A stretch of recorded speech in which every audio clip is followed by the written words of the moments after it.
Gunung Lawu. Sebuah nama yang menyimpan ribuan cerita, yang di antara masyarakat Jawa dikenal bukan hanya sebagai gunung biasa, tapi sebagai tempat yang dijaga oleh sesuatu yang tidak terlihat. Gunung ini bukan sekadar bentang alam yang tinggi menjulang di perbatasan Jawa Tengah dan Jawa Timur. Ia adalah pusat dari kisah-kisah tua yang terus hidup, tentang makhluk halus, kerajaan gaib, hingga pertapa yang tak pernah mati. Cerita ini bermula dari seorang pendaki bernama Arga. Ia bukan sembarang pendaki. Ia seorang penulis buku misteri, yang mencari inspirasi langsung dari tempat-tempat angker. Gunung Lawu menjadi tujuan selanjutnya, setelah ia mendengar kabar tentang pertapa abadi yang tinggal di puncak tertinggi, di jalur yang tidak bisa ditemukan di peta manapun.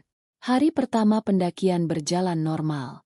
Arga memilih jalur Candi Cetho, yang katanya menyimpan aura spiritual paling kuat. Ia sempat berhenti di pos-pos pendakian untuk berbincang dengan warga sekitar. Namun, setiap kali ia menanyakan tentang pertapa abadi, ekspresi para penduduk berubah.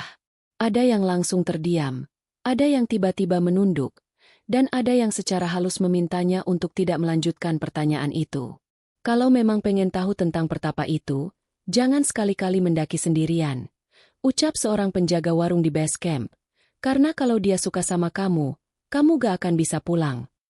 Arga menganggap itu hanya bumbu cerita rakyat. Ia mendaki sendirian, dengan alat perekam dan kamera di dalam ranselnya.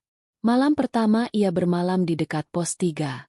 Suasana tenang, terlalu tenang. Tidak ada suara serangga, tidak ada hembusan angin, hanya sunyi yang pekat.